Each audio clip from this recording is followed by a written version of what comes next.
Every Assassin's Creed game introduces new features and little details, and Shadows is no exception. With 2 playable protagonists, there are tons of important mechanics that you don't want to miss, especially if the game doesn't explicitly tell you. Don't worry, we've got 10 big ones right here. One of the big selling points of Shadows is being able to play as both the assassin Naoe and the samurai Yasuke. But an important thing to note before you jump in is that you won't be able to select one or jump between the two right away. In fact, after Yasuke's tutorial, you won't play as him again for anywhere from 8 to 12 hours, depending on how many side missions you decide to do as Naoe. We just want you to be aware of that when you start the story. It's quite literally something the game doesn't tell you. AC Shadows does teach you how to observe your surroundings, but what we want to stress is just how important this ability is. Both Naoe and Yasuke can observe, which will bring certain icons into focus. You'll be able to see yellow circles for materials, as well as white and blue icons for quest objectives. Even better, you can couple this with Naoe's eagle vision. Using the observe action will tag items and enemies as long as you're in the area. On the flip side, observing from most lookout points is purely optional. The new icons will pop up on your map no matter what, although you can place markers on any points of interest you want to visit next. The exception is any lookout inside of a castle or temple. Use the eagle vision trick we just mentioned to get a thorough lay of the land.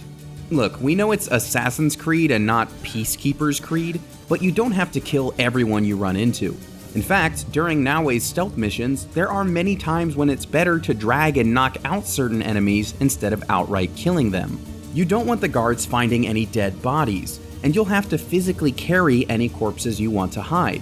It doesn't sound so bad until you realize that Naoe moves painfully slowly while carrying them. Lifting is more Yasuke's thing. Instead, use your knockout option to grab an enemy, drag them into a hiding spot, then choke them out to cover your tracks. When it comes to active combat, Shadows has a variety of weapons that you can use to block, parry, and counter. If you see a white flash, you can parry the attack to put your opponent into a vulnerable state. If it's red, the attack can't be blocked or deflected and must be fully dodged. That's all clear enough, but there's a third color you have to remember: blue. You see, a white flash is for a single attack. Blue means you'll have to parry multiple hits before the enemy lets up. You can start blocking blue hits partway through their combo, of course, but if you miss any of the hits, the opponent won't stagger in the end. On the opposite side of the violence coin is peace and meditation, and AC Shadows has that too. One of Naoe's exclusive side activities is Kujikiri, which you can do at various meditation spots around the map. You should definitely do these when you get a chance, and not just because you'll earn a knowledge point. More on those in a moment. You see, several meditation spots also initiate full flashbacks for Naoe, which means you can do exclusive side missions to see more of her story. This is an optional part of the narrative, but it's totally worth doing. Now back to knowledge points. The big thing is this: your character level and knowledge level are not the same thing in this game. Every time you level up Naoe and Yasuke, you get a point to spend on your skill trees, but you need to raise your knowledge level to unlock the higher tiers of skills. You'll see the current level and how close you are to leveling up on the lower left corner of the mastery screen. Click around and you'll also see the required knowledge level for the high-end stuff. As far as earning knowledge points, you'll get them by doing side activities.